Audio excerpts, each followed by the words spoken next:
Predict, pick, and prevail in your fantasy football leagues with Nick Giacobbe and Nick Cap.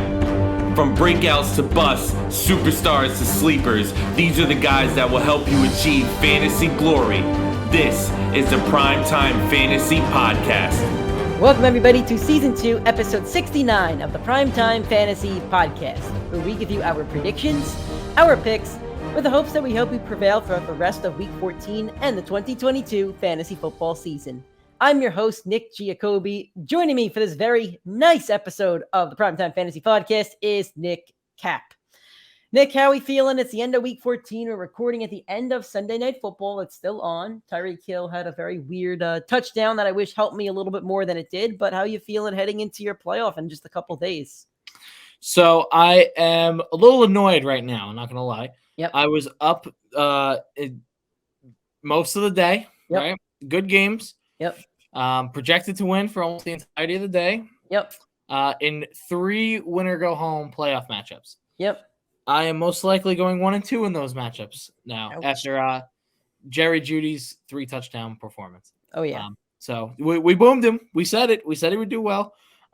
But I did not realize he was playing against me in so many leagues. So as much as I am proud on our take, yeah, I am a little frustrated for my fantasy teams. So how many playoffs are you looking at now? 3 out of 5 or something? Yeah, so I'll be in 3 out of 5. 2 of them I'm going to have a bye in the first round. So. I'll be at 3 out of 5. I should have, technically I would have a bye in one of them, but 8 out of 12 teams make the playoffs, so I don't get a bye. As the 1 seed with the most points. Oh, that's right. So I have a bye in 1. I'm the 1 seed in 2 of the leagues.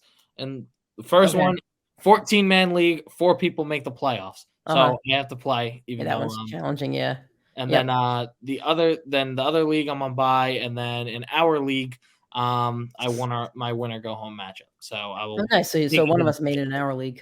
Yeah, it's my second time not making the playoffs in I think it's 8 years of our league, and first time in a couple of years. So it's frustrating. But I'm in 3 out of 5 leagues. I'm not gonna get a bye in one of them, which does really suck. But it is what it is. Team did not perform, and I had Jonathan Taylor and Olave on bye, so nothing I could do. All right. It's our Monday show. Thank you guys that did listen to our live yesterday. Do want to give a quick thanks for that. I know it's been a little bit of a crazy schedule with the lives over the past 2 weeks, but we will get back on track this Sunday. It's going to be 8:30 a.m. Eastern time, Facebook, YouTube, and Twitter like it normally is. After that, I think, you know what? I haven't even mentioned this. We're definitely going to do Saturday on the 24th. And Nick, I was going to speak to you about this off camera tonight, but I'll just drop it now. If you're free on New Year's Eve, we might do that Saturday morning, depending on your schedule.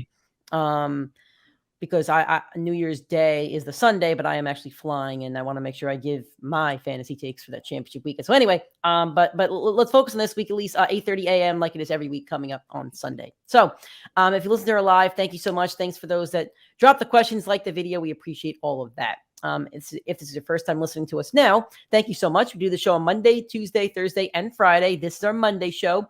We recap the news from Sunday. We give you our biggest takeaways from each Sunday game, and then we'll give you a Monday Night Football preview with projections for each player. You can find the show on all audio streaming platforms, iTunes, Spotify, Google Podcasts, and Anchor. If you're on iTunes or Spotify, please give us that 5-star rating and a review. If you'd rather watch and listen to the show like you can on a Sunday morning, go to our YouTube channel, PrimeTime Fantasy Podcast, hit that subscribe button, drop a like on any video that you're watching. If you're watching this video, drop a like on that one. We'd appreciate that.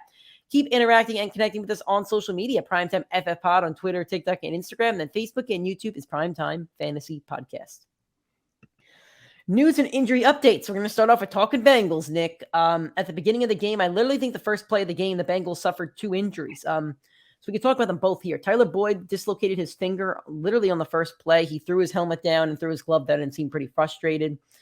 Receivers can play with something like this, but I have no idea which hand it is and which finger it is. So I guess we'll learn more in the next few days. I have Tampa next week. And T. Higgins apparently injured his hamstring in warmups or something. I know he had the hamstring issue last week in practice. Only played 1 snap, and then Zach Taylor said after the game that he could have played, but they held him out due to precautionary reasons. Like I said, they have Tampa next week. In Tampa, it's a pretty big game. And then they have Buffalo after that, which could technically be for like the 1 or 2 seed in the conference, depending on, the Ravens and them. And it's a mess right now. The AFC is wide open. So with that said, big games coming up. So your thoughts on these 2 injuries to the Bengals wide receivers? So if it were one or the other, I would have said no big deal. But because both are hurt, I am sure that there is a Bengals receiver on that depth chart that is definitely rosterable outside of those top 3 names. There's one that looks like Adam Cole. Okay, so wow, Adam Cole, baby. I don't know what his name is, but he looks like Adam Cole. So we'll say that Adam Cole probably is rosterable. Trenton Irwin. Go look up a picture of this guy. His forehead's a lot bigger than Adam Cole's, but if you shrink the forehead down, go take a look at it on ESPN when you get a chance. I think whoever the next guy up is has to be rostered, because if either of these guys miss, or if Higgins has limited snap share next week, like whoever it is going to dominate on the field, because the Bengals are so efficient at passing the ball. Burrow played good today, not as great or not as ceiling that he's used to, but of course, down 2 receivers, you cannot fault him for that. Yep. So I'm not too worried about the Bengals. Yep, I agree with you on all that. They could lean on running the ball a little bit more, but Tampa's I would say a tougher run defense, but McCaffrey just ran all over them and ran all over my fantasy team, so thanks for that. Mike White is quote unquote for sure starting against the Lions last week. You don't think he looked terrible today? Tough defense, tough matchup. Lost by 8 points. I don't think he didn't throw a pick today. He didn't have any touchdowns, so not a good fantasy day, but I don't think he looked terrible today. So playing against the Lions next week, worst defense against, fantasy. Well, I guess technically they give the most fantasy points to quarterbacks, so an awesome matchup for Mike White next week. Yep. Saquon Barkley does have the neck injury. He said he felt good after the game. He suffered a stinger on Wednesday, and he said he is going to play next week against the Commanders. He looked terrible today. That entire team looked terrible. I know Philly's a tough run defense. Tough defense overall, but he looked terrible today. So I guess you have to start him in your fantasy playoffs, but I don't know. Like I'm not take the name out of the player. Like I don't think Saquon's been pretty effective these last few weeks. No, I know, and I've kind of strayed away from saying it because I hated on him so much before the year. But he has not been he has not been great for fantasy. Well, okay. 20 after the bye, 23-5, 15-19-6. So I can't die on that take. The Detroit game is weird, but the rest of the 15 against Dallas, 19 against Washington. So his next opponent is going to be Washington, who he had 19 against. So I guess without the injury, if he's healthy, I'm not super duper worried about him. So the only problem is since week 6, he only has one game averaging over 4 yards per carry. So he has not been efficient as a runner, which has been the concern with his monster injuries and what he's dealt with. So it seems like he was healthy early in the year. It might be a little dinged up now, and we're starting to see it now that he is a little dinged up. And I think that's fair. I also think the offense is dinged up, and that's resulting in less opportunities for Saquon. So, Kenny Pickett's in concussion protocol. Mitch Trubisky looked okay. They almost won that game. The big one from today, Deebo Samuel has an ankle injury. He was carted off in the second quarter. It does sound like he avoided a major injury, but it does sound like it's going to be a high ankle sprain. I think that's what Cooper Kupp had, if I'm right. Correct. Cooper Kupp was put on IR. I believe Mike Williams also suffered this earlier in the season. I think there's maybe one or two others that also had Hollywood Brown. Yeah. So, I think Debo's out for at least 2 weeks, maybe a little more, but you may not He's probably out for your fantasy playoffs. Yeah, you may not get him back for your fantasy playoffs. They're pretty all but locked into a playoff spot now, and Kyle Shanahan is going to protect Debo. Yeah, and especially because the defense is sturdy enough, and they don't need him. Like they have McCaffrey, they have Ayuk, and they have Kittle, who they don't even use, and then they randomly have like a fourth receiver that they'll throw in there, and they have use checks. So they don't. Yeah, if you have Debo, you're in trouble, I think. Especially if you've been, his production really hasn't been there, so maybe you're not in trouble, but now you got to replace him with somebody else. I think that's where the trouble kind of comes in. The league where I have Debo, he's my wide receiver 4, so I am very grateful that is the league that I had him in. Yep. Alrighty, we're going to kick it to the weekend wrap. We're going to give you our biggest takeaway from each game from a fantasy perspective. So we're going to start things off with Knicks, Jets, Bills. And I do want to say, I did kind of fall asleep during the 1 o'clock games. Very tired after that 1 o'clock. Not 1 o'clock. 8 o'clock live stream this morning, and I'm a little under the weather. So there you go. Anyway, from what I saw, the Jets didn't look bad. I think the game was 0-0 going into half or something. Bills didn't look bad. I think they're just divisional opponents who play each other tough. That's kind of what it comes down to. But what was your biggest fantasy takeaway from this one? That I'm still not worried about Mike White. He had a bad game where he got the Jets in scoring position. then had a injury that sidelined him for a little while, and Joe Flacco turned the ball over on third down. Then he missed another period of time with a bad injury, and even with all that time missed, he still winded up putting up 268 passing yards, which has been the strength of his game, his ability to, get that high volume passing number. Did not find the end zone, which is why he didn't have a great day, but still with 13.4 against the toughest defense he's played in his career. I'm not worried going into Detroit, Jacksonville, Seattle for his playoff run. So I do still think Mike White is a viable option moving forward. Obviously, if he's out, I don't think Flacco is the answer, but I do think it. I would trust Mike White still. So me and Nick flirted with busting Stephon Diggs, and we just didn't have the balls to, and we should have busted Stephon Diggs. Only 6 fantasy points. The only game the entire season he's had under 10 fantasy points. The week before that, the Jets faced Justin Jefferson. He had 18 fantasy points with a touchdown. I can't just take the touchdown away, but without the touchdown, he would have had 12 fantasy points. But that would have been Jefferson's 1, 2, 3, 4, 5. So his 6th lowest game of the season, and he's played 14 games. So that Jets defense is legit. I think it's really tough to bench. Like, who do the Jets have? They have the Lions and who else? The Jags and Seattle. Seattle. So, you got some really solid receivers. I don't think you could bench Amon-Ra next week. Too talented. I don't think you could bench Christian Kirk. I mean, I don't know. That's tough. And then, Seattle, DK or Lockett, like, it's going to be really tough to bench these guys, but the Jets are shutting down receivers left and right. It's going to be a messy situation. It's going to cause a lot of opportunity to come on that live show on Sunday morning and let us know who you got and make a decision for yourself. But, I lost him in me and Nick's league a couple years ago because I played Russell Wilson and DK Metcalf against the Rams, and I knew it would be a bad matchup, and I still played them both, and I lost. So I know each year is different. Each matchup is a bit different, but that is something you got to take note of coming into the fantasy playoffs. Next week, then the Jets get Amon-Ra St. Brown against Sauce. Like, Amon-Ra over the last 5 weeks, I believe, is the wide receiver 1 in fantasy. He probably is because he's averaging like 10, 12 targets a game. I don't think you could bench him. I don't think you can, but I think you got to temper your expectations. And, I'm in a league where my receivers are Amon-Ra, Godwin, Diggs. That's it. I'm sorry. Well, yeah, Diggs, Amon-Ra, and Godwin. Did you have Sutton in that league? I did have Sutton. I traded him. Oh, that's right. Jamal Williams. And honestly, I don't have a bench right now. My bench is all defenses because my roster is so stacked. There's nobody on waivers that I would carry. I loaded up with defenses. So if Amon-Ra there's nothing that I could do, even if I wanted to bench Amon-Ra, and that's probably a situation for a lot of people. There's just not a guy you could bench, and it's just gonna suck. And if you lose your fantasy playoffs because of that, that really sucks. I'm gonna be pretty upset next week if I lose because of that.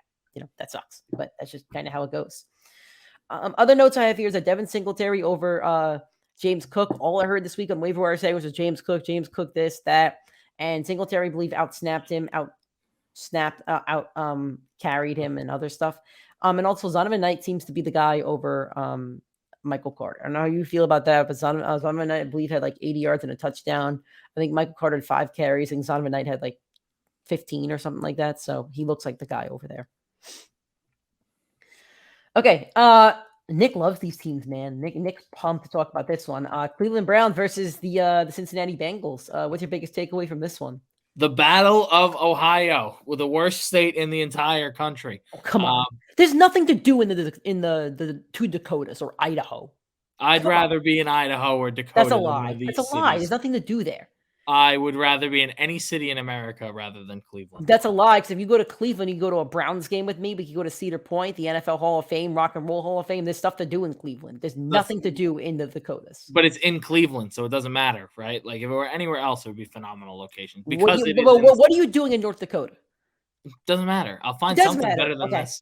Okay. Let's see if you get Wi-Fi in North Dakota. Cleveland. I hate the Cleveland. Cleveland is so bad just because they have the Cleveland Browns, who are the dumbest franchise in the history of sports entertainment. My big takeaway is Donovan Peoples-Jones is clearly the wide receiver 1 for Deshaun Watson. Think so? I do think so. So back in Houston, the way that the role was split for Deshaun Watson between Will Fuller and DeAndre Hopkins was Amari Cooper would be the D-Hop type role, and Will Fuller plays a lot more like Donovan Peoples-Jones. But for some reason, Amari Cooper is like he doesn't have that kind of connection. And we've seen this with Amari Cooper. We saw it with Derek Carr. We saw it with Dak. Like his inconsistency led to like a lack of trust, where Donovan Peoples-Jones has been very reliable for the season. It's so weird because he averages under 10 points per game on the year. He's the wide receiver 43 at the moment, but he has 1, 2, 3, 4, 5, 6, 7, 8, 9 of his 13 games are above 10 points and comfortably above 10 over the last 5 weeks. He's been pretty reliable as a player. He hasn't found the end zone a lot, but he's seeing the workload of one of the upper echelon receivers. So for me, like I think he's a very viable option. He's going up against Baltimore next week. If you have Deebo Samuel, I think Donovan Peoples-Jones is a fine replacement for that matchup. Like I'm not scared to play him anymore. Amari Cooper, I'm starting to get a little worried about because his inconsistency, I do think, is hindering his ability to get a connection. Like I think you have a fine take, but I do want to make a counter argument here. He did have 7 targets today and 9 last week. I believe Donovan Peoples-Jones only like 3 last week or something. I just feel like they were off today. And the other thing is, Cooper was away these last 2 weeks. Come on, Amari Cooper does not play well when he's away. His playoffs have 2 home games, so I'm not going to shy away from Amari Cooper just yet, especially with the playoffs right around the corner. My big takeaway, Watson got a little bit more comfortable. He used Njoku 7 for 57, DVP 8 for 114. Jamar Chase had a monster game, 10, 119, and 1. Depending on the wide receiver availability next week in Tampa. Don't call me crazy, but Jamar Chase might be your league winner, depending on the injuries going on with those receivers over there. So yeah. Houston Texans versus the Dallas Cowboys. I hate this game. It was stupid. It was stupid. Like, it was stupid. The Texans aren't good enough to compete with the Cowboys, and they still somehow did. Tyreek Hill just scored. Oh my God. Was this a 50-yard bomb? Holy shit. Wait, hold on. Does that save you? Hold on. Let's see. Let's see what we're working with. It's not going to save me. No. I mean, it helps, but like, I have 114 and he has 137. I mean, he probably hit his 100-yard bonus already. Yeah, I wish 50-yard touchdown with bonus 100. He doesn't have his bonus yet. He's at 73 yards. So, I mean, he could still hit his bonus. I mean, my issue here is I pulled out DJ Chark at 12:59 p.m. for Joshua Palmer. Right now, that's the difference of 17 fantasy points. If I get those 17 fantasy points, I'm at 132, and that leaves me 5 behind with Nick Folk tomorrow. So wonderful. I mean, I need to make up like another 15 fantasy points to really have a shot. I mean, I do think it's achievable. I think you can. I have Tyreek Hill and Joshua Palmer. It's achievable, but I'm probably going to lose by a couple points. And if I lose by 3 points, it's because that scumbag Josh Jacobs couldn't fall forward for a yard and get his 100-yard bonus. So there we go. Anyway, I'm sorry I cut you off. This was such a weird game. So Ezekiel Elliott over his last 6 games, the worst game he's had has been 15 points, even with Tony Pollard cooking. I don't know what to make of this because like that's just pure consistency. Like, no, it's not. It's Jerry Jones. He loves him. That's why it's consistent. I mean, like the whole point of why I liked Zeke going into the year was I said, like, he's a reliable goal line bag. No one's going to rush near the goal line more than Zeke has. And I don't know if that's the stat anymore, but over the last 6 games that he's played, he has 8 touchdowns. So they like Zeke still. Tony Pollard started the game off with 2 early touchdowns, and then it really did become just Zeke running. He had a couple big runs. He doesn't have a lot of big runs anymore. But my God, was this game terrible and awful. I mean, like, there's that I was literally ready to hop on the Dallas is the hottest team in the league. They have a real shot to make a run. No, they don't. They're still the same old Cowboys. And yeah, like, I was ready to make the take after they blew out the Texans, and they just couldn't do it. So they can't trust them yet. The Cowboys have been the same team for the past 20 years. I don't care what anybody says. The same team. My only big takeaway from this one is that Dameon Pierce needs Houston to compete to get double-digit fantasy points, and even then, like his ceiling's only like 15 at the moment. He doesn't catch any balls, so he really needs to get his 100-yard bonus and then hit a touchdown. So, you can't trust him in the playoffs, but you probably have to because the position is thin, and you rode him until week 8, and then you didn't have another option. That's probably when it ended up happening with many teams. Minnesota Vikings versus the Detroit Lions. What a fucking boom game. I don't have golf stats here, but Kirk Cousins went 425, 2 touchdowns. He was a boom quarterback. I don't know the number that he actually scored on the day, but I know it had to be a pretty number. And then Jared Goff, I believe, had 350 and 2 touchdowns. So that's not even going into any of the points that the skill position receivers, scored. But excellent day. So what's your biggest takeaway from this one?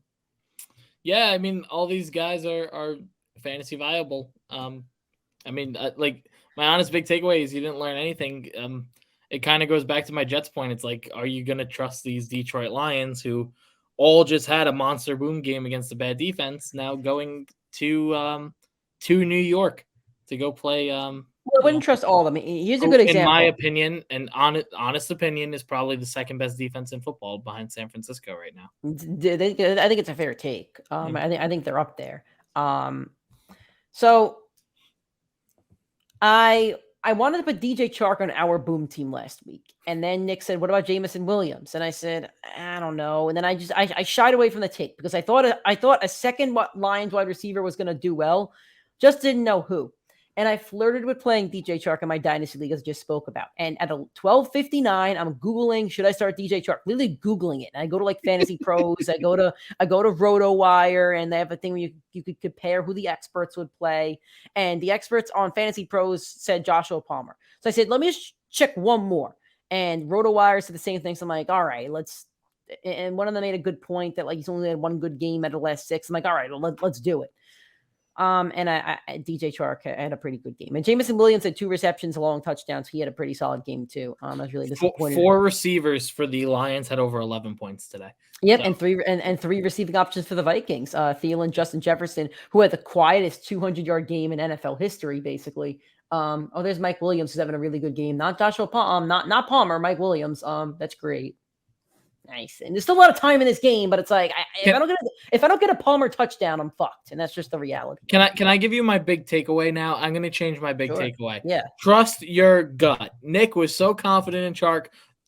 I always say this. I said it at the start of the year. It was one of my biggest pieces of advice going into the season was me and Nick, we can hypothesize all we want, just like every fantasy analyst, Matthew Barry, the guys from the Fantasy Footballers, everybody is going to give you what they think based off the stats they see. Go with your freaking gut. Nick said to me during the week, let's put DJ Chark. I said, I like the idea of doing a line receiver, but I think Jameson Williams will eat into the workload. Both had fine days. DJ Chark was your guy. You trusted him. Shame on you. You can't go to you're right. You're right. Snake, you're totally right. I shouldn't have. And I think that's one thing that I struggle with is not taking the name guy out of it. And Joshua Palmer's not even a name guy, but I guess I just figured to myself, if I take it, I don't know. If I lose because of DJ Chark, I'll be annoyed. And I still lost because of DJ Chark. Anyway, also, TJ Hawkinson had a solid game. He was on our all-boom team. I wouldn't say super-duper boom, but with the way the tight ends are, I'll pat ourselves on the back for that one a little bit. He still had 13 fantasy points without a touchdown, so not bad. Jaguars at the Tennessee Titans. I dropped Evan Ingram in a league that didn't matter because like playoff spots already secured. I dropped Evan Ingram before kickoff for Dulcich because Dulcich has Arizona next week, who gives up the most fantasy points, 2 tight ends. And then Evan Ingram goes 11, 162, and 2 touchdowns. I'm not super mad about it because I know Jacksonville is the Jets in 2 weeks. I don't know who they have next week, but I don't think he booms again next week, but maybe I'm wrong. But anyway. Dallas. Yeah, so that's why I dropped Evan Ingram because I wouldn't want to play him the next 2 weeks. So anyway, what was your big takeaway from this game? The Titans, they suck. They suck so much. I hate the Titans. I hate them. Nick, I think I got to be honest. I think it's time for you to admit you were wrong on one thing.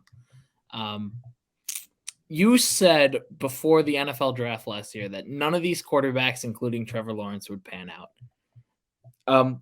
Trevor has definitely been the best year 2 quarterback from that class. Better than the 58-minute man? Yes. And I think that there's going to be a genuine argument. I mean, he's going to finish the year as a top 7 quarterback for fantasy. He's currently the 9 going into this week where he's finishing as a QB1. Like there's a very real shot that next year Trevor Lawrence is going off the board at the 7-8 spot for a quarterback. Well, you know what category I put him in? That shit stuffer. And we always talk about like Jalen Hurts, Tua, they popped with the year 3 quarterback boom when they get the star receiver.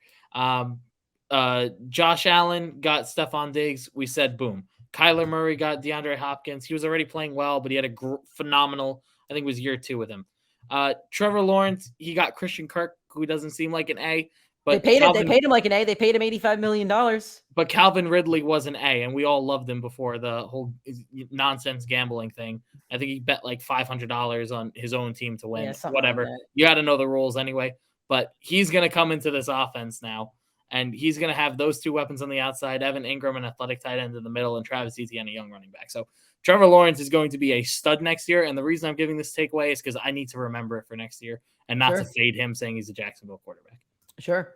I mean, the receivers look good. I mean, I don't think Christian Kirk had a good day now that I think about it, but Zay Jones did. He was on our all boom team. And if you listen to us, 877-1, good for 22 fantasy points. Hopefully you listen to us. I want to pat myself on the back for that one, because that was one I wanted. That was all you. I did fight for that one. So pat on the back for me. Eagles versus the Giants. I mean, this game kind of went exactly how I expected it to. I mean, Giants suck and the Eagles don't. That's the end of it.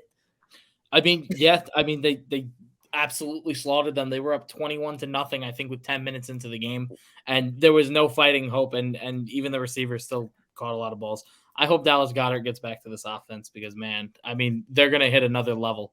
I don't think there's a better team in football right now. There's not much to say, but I mean, Miles Sanders 144-2, AJ Brown and Smith both had over 15. We already spoke about Saquon. So yeah, we can move on from that one. Yeah. The Baltimore Ravens at the Pittsburgh Steelers. You know what? The Ravens are becoming a team I don't like. And here's the thing. Maybe I don't like them because I'm so big on the Bengals and because I have a Bengals bet. But it's like, I like Harbaugh. I like Lamar. I have a Lamar Louisville jersey. I like the Ravens colors. I've always been a Ravens guy. But I think I'm starting to dislike the Ravens because they squeak away with these games that they really shouldn't. They beat Denver by a point. They beat the Steelers by 2. I think there was another close game that they barely won. I don't think they're that good, and they're going to end up getting and as a football fan, I would like to see the best teams in the playoffs. I just don't think the Ravens are a good football team. I just don't. I would love to see your New York Jets face the Ravens like now rather than week 1. I would have loved to see that. I mean, there's a shot they see each other in the playoffs. So no, but I don't want both of them in the playoffs. Is what I'm saying. Wish I could put them in like a game and say you both fight to the death for. You don't want the Jets in the playoffs? I don't want either of them in the playoffs. Oh, you are Jets hater. No. Hold on. No, I'm tired and need to redo my take. I want one of them in the playoffs because the other teams in the AFC are much better than them, and I only want one of them in the playoffs. I mean, right now the Jets are in the playoffs, so the next team that's out would be the Chargers and the Patriots. So well, let's see. You see the Chargers and Herbert suck. And they do suck. They're sad, but they're exciting. But they're exciting. I'd rather see the Chargers. Jets suck. That Jets defense is exciting. There's nothing like watching Josh Allen go throw. I think it was like, I think he threw like 7 of 16 in the first half or something like that. Like he was terrible. I'm trying to think. I mean, in a perfect world, I would say I'd want KC to win the division, the Bengals to win the division, the Bills, and nobody from the South. Let's just not put them in the playoffs. And then I would like, 3 wild. I want Jacksonville to sneak up there. And then they're exciting kind of ish. And then 3 wild card teams. The Chargers, the Dolphins, and I guess we don't have that. You could put your Jets in there. Anyway, thank you. We don't like the South here. I don't, at least. Anyway, could we put the Broncos in there just for the fun of it? I don't know. No. They're fun. Dude, okay. Russ, we'll get to Kansas. We'll talk about it. Both the Ravens and the Steelers. Anyway, your big takeaway from this one. I mean, like, it's so annoying because the Steelers, they like finally their skill position players all put up solid days. I don't think Pickens had 11, which beat his projection. Freiermuth 12 beat his projection. Yeah, I think Johnson. Najee 13 beat his projection. Deontay Johnson 14 beat his projection. Like No one is exciting on this team. It's annoying. No. You got to figure something out, man. I think it's that O-line. That O-line has been terrible for like 3 or 4 years. But yeah, it used to be really good, and then they got old. Not a single one of these guys is putting up like great days. Like it feels like everybody's hitting their ceiling. Like it's such a struggle to watch these guys get to double-digit points. The Ravens aren't a fun team to watch either, especially without Lamar. That's the only fun part about them. So let's look at this a little bit. Dobbins had 15, 120, and 1. First game back from injury, great game. Mark Andrews at 2 for 17. Mark Andrews' last 6 games, 0.4. I think he got hurt that game, if I'm correct. Maybe I'm wrong. 6.3, or maybe that's the game he got hurt. That's probably the game he got hurt. 12, 11, 9.4, and 3. I'll talk about this with the San Francisco 49ers and Kittle, but like there's only one tight end you could actually rely on in your fantasy playoffs. The rest of them, nope, can't rely on them. I'm not saying to play somebody over Mark Andrews, but I don't care what that number says with the projection. You should not expect over 10 fantasy points. Moving on to the Kansas City Chiefs versus the Denver Broncos. This is going to be a fun one to talk about. What is your biggest takeaway from this? I mean, like, let's almost ride. I mean, Russell Wilson looked freaking terrible. He was riding. And then he looked spectacular. He looked like a Hall of Famer again. And then he took like a brutal hit, like got a bad concussion, played his best game of the year, best fantasy game of the year. I know it was like a 2-quarter stretch. There's something still left in that tank, Ross. I know we all shit on you, but that's because me and Nick love you. We secretly love you. Underneath all this let's ride mumbo. He was the quarterback 4 on the day, and he couldn't even play that last quarter. He was at 25.5 fantasy points. Trevor was at 26, so I think he could have lapped Trevor. I don't know if he would have got to 30, which Hurts and Trevor had, but Goff was 3 before Russell Wilson, so I think he could have been top 3 on the day. But anyway, he ended up at 4. He did wind up using his legs a little bit more, so that was fun to see. He played well. He played well. And Jerry Jeudy, we called the boom. He's the wide receiver 1 on the week so far. I mean, we were fun game, I guess. I don't know. I don't know how Russ is going to look the rest of the season. I don't know how much he's going to play, but I think ranking the Broncos next year is going to be a nightmare. It's not going to be fun. I just don't know how you do it. It's going to be brutal. But hey, Russ just needs some of those nano bubbles, and then he can get unconcussed. I gotta say, when he got hit, when the camera zoomed in on him, I did laugh. I gotta say, I felt bad about it. It was kind of funny. It wasn't funny. The dude got a concussion. I didn't realize he was concussed. They zoomed in on him, and then you didn't realize he was concussed. It took a few seconds, and I was like, "Oh wow, that's really bad." Terrible. I thought the picture was going to go viral on Twitter, and it didn't. It did go viral. Did you see the picture of the bruise on his head? That was bad. That looked really bad. That was did not look good. It looked like a baseball hit his head. And you laughed at that. No, I didn't. I didn't laugh at that. I didn't laugh at. I didn't laugh at the bump. Shame. I laughed when they zoomed in on him looking like drunk. I'm just saying. Anyway, some other points I have from this one. Jerick McKinnon might be the number 1 waiver pickup this week. 7, 112, and 2 touchdowns in the air. Pacheco is 13 for 70 on the ground, but it's going to be a nightmare to deal with this backfield. Just saying. Jeudy was on our all-boom team, 874, 3 touchdowns. Monster game for Jerry Jeudy, who's clearly Russell Wilson's favorite receiving option over there. All right, Tampa Bay Bucks at San Francisco 49ers. I hate you, Christian McCaffrey. What's your biggest takeaway from this one? I mean, the Debo injury, I think CMC clearly proved he's going to be the biggest benefactor. What the hell is freaking wrong with these Tampa Bay Buccaneers? I can't admit that they're bad. I just can't do it. I know. You can't. There's too much talent to admit they're bad. But, like, they looked awful. I won't say it. Brady's in the playoffs and he's facing, like, the Giants or the Commanders first round. I'm not saying it. I just won't. They're going to win round 1, and they're going to go. And then you're telling me Tom Brady against Brock Purdy or Jalen Hurts. I can't do it. I can't. So what's going to be interesting is right now in the first round, he's going to get the Dallas Cowboys. So I do think that is probably outside of Philly and San Fran is the next best team in the league.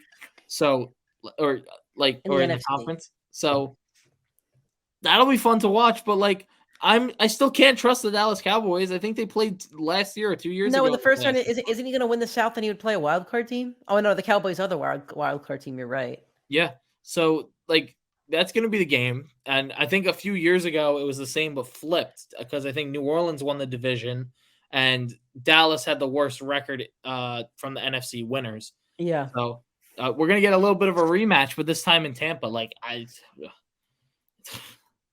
I'm more excited for real football with that team. I'll be honest. Yeah, we'll see. I just hope these receivers pick it up because those guys are way too talented, and they have Tom Brady as their quarterback. They got to execute better. So I wrote here, can any Buck be trusted in the playoff? And I don't know. Like, I feel like you still have to play some of those guys, but it's like the Bengals have a pretty stout defense. I haven't looked at the rest of the Buck schedule, but I mean, it's not great. I also wrote that Kittle seems to be the fourth offensive option behind Debo, who's now hurt, McCaffrey, and Ayuk. I'm not really comfortable playing him, but you probably kind of have to. And lastly, Brock Purdy was the quarterback 6 on the week, and Tampa's got not a bad defense. Brock Purdy's playing Seattle on Thursday. I'm tempted. Like, I have Mike White and Joe Burrow on my dynasty team. Burrow has Tampa. And Mike White has Detroit. I'm tempted to play Mike White, but I'm also tempted to play Brock Purdy. And then in my other league, I have Jalen Hurts against somebody who I don't want to bench Hurts, but I'm just saying I'm really tempted to play Brock Purdy everywhere on Thursday night. Seattle's defense is the worst in the league. I'm comfortable saying that they're arguably the worst in the league right now. So yeah, I think you can pick up Brock Purdy if you have quarterback problems. If you lost Lamar Jackson, Brock Purdy needs to be your number one waiver target this week for sure. I think that's so interesting because a couple weeks ago I said like Garoppolo has a fairly easy playoff schedule and like no one wants to trust him because it's Garoppolo. But I agree with you. Brock Purdy is going to be more trustable than I just feel like I feel like Shanahan doesn't trust Garoppolo. I feel like he likes these other quarterbacks more than Garoppolo. The whole team was saying Brock Purdy's a playmaker. Unlike Garoppolo, it'll open up the offense. Like, what? Absurd. That's crazy. I don't like Jimmy G, and I'm not going to vouch him, but I think he gets disrespected over there. He does. By fans and by teammates. Anyway. The Carolina Panthers went to Seattle and smushed them. It was really bad. It ended Seattle's possible playoff hopes. Not great, but Seattle's going to have a top 10 pick, both from Denver and from their own team, so that's okay. Seahawks have the worst D in the league, so if you're the Jets, if you're San Francisco, if you're who else does Seattle have? The Rams, I think. You're gonna have a great fantasy playoff. That's all I got for you. What is your big takeaway from this game? So I wish I could say I learned something about these teams because we know Carolina runs the ball extremely well. They did it with McCaffrey. They did it with these two guys, and Blackshear found the end zone. So 3 running backs had fine days for Carolina. Seattle, we know exactly what they are. They have the 2 most consistent receivers in fantasy football for the later round picks. Tyler Lockett has 2 games this year under 10 points, and I'm pretty sure both were pretty solid. The first one was week 1. So he's been phenomenal. Like, for a guy that has truly been like the epitome of inconsistency for fantasy football over the last 2-3 years, he has been one of the most consistent guys in football. And then DK Metcalf, his partner in crime, another consistent, very solid day in a game where we thought he would have a lot more limited workload. The run game has been struggling. Geno still very viable fantasy play. He finished with 23 points this week, so very, very solid. He's going to finish in the top 10. But once again, the playoff schedule is brutal. He's going up against San Francisco, who just absolutely shut out a team that's built very similar to the Seattle offense. Yeah. Tom Brady and Geno obviously are different, but DK Metcalf is Mike Evans. Tyler Lockett is Chris Godwin. The run game for both these teams has struggled the entire year. Like, they're built so similar. I don't know what to do because I wish I could say bench the 2 most consistent wide receivers because of this matchup. And we just watched it a week ago, but they've been too good to bench them, just like you didn't want to bench Evans or Godwin this week. I think if Geno's your only quarterback, and then you go pick up Brock Purdy and play him. I don't hate that. Yeah. Yeah. All right. Moving on, we got Monday Night Football. We got a preview for the Cardinals and the Patriots tonight. Not really looking forward to it, if I'm being honest with you, Nick. But anyway, we'll talk about it. Kyler Murray's projection is 16.9. Your thoughts on that one? He is on our all-bust team this week, and he's a guy that you wanted to bust. So your thoughts on that? I said his worst game of the year was 15 points. I think he's going to score slightly under that. I'm going to go with the under. He's a garbage time king, and I just can't smash the under on him when he's been so consistent. So I'll take the over. James Conner let's go to Mac Jones at 14.3. I'm going to go under here. Not having Jacoby Myers, I think, is going to be the biggest factor in him being unable to put up a lot of points.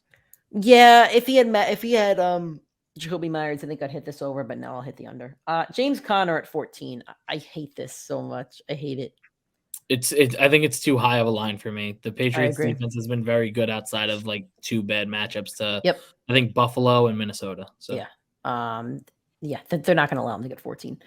Ramondre Stevenson, 18.9. That seems fairly high. I mean, the Cardinals aren't even that well. I'm trying to find them here. I mean, how bad or good are they against the run? They're middle of the pack. I mean, they're like 11, 12. I think Stevenson's going to be the Monday Night Miracle. Really? I think he's going to be very dominant. I'm not saying 30-35, but I think he's going to get you the 20 points that you might need to overcome someone. You want to talk about consistent? He's been pretty consistent. This is since week 3. 20, 12, 19, 25, 23, 21, 16, 14, 20. Not many games under 15 fantasy points. Been very, very consistent. Hands up if you dropped him. You dropped him? I did. When? Like week 1? It must have been before week 3. There's no way I dropped him after that 20-point game. It had to be by week 3. I probably dropped him for somebody stupid that's not even on my Dynasty roster anymore.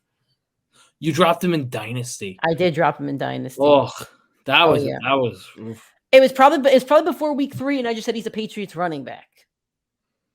Yeah, that's true. I think Damian Harris went down week 3 or week 4, and then it became his backfield, and he never lost it. I must have just dropped him before that, and at the time, my running backs were Jacobs, Taylor, and Javonte Williams, and I also had Devin Singletary. So at the time, I probably didn't think that I even needed him. I think I had one more back, so I'm not happy with myself. It was stupid, but in hindsight, yeah, that was probably your worst fantasy move. Outside of dropping Jay Jettas after week 2 his rookie year, but that was pretty. I mean, I got him back, thankfully. You got him back though. That was pretty bad. Back on I won a couple $100 thanks to that. That was nice. Okay, DeAndre Hopkins at 14.3. Patriots are pretty good, I think, against wide receiver, but D Hop 14 points just sounds too low for me. Yeah, they're 10th best against wide receivers. I'm still going to hit the over, though. How about Marquise Brown at 13.2? I'm going to hit the over on this one, too, honestly. I don't think they could cover both of them, and if one's getting open, the other one will as well. I'm just going to hit the over on this. Yeah, I think the thing is, like, the receivers and Kyler, I think they're going to have a fine day in the air. I think getting out of the pocket's going to be the problem, and putting points in the end zone, in the red zone. So, like, I think that those 2 receivers are going to hit the over, but I just think there's low touchdown upside. Yep. Devontae Parker at 8.7. I'll take the over because I think he's going to have to assume the wide receiver one he's role. He's got to throw to somebody. Yeah, I mean, I'll go. It's just I'll go too with low. The over. Nelson Aguilar at 7.5. I'll go with the over. If you told me 12 for either of these guys, I'd take the under, though. So it's like, it's purely the line. Okay, fair enough.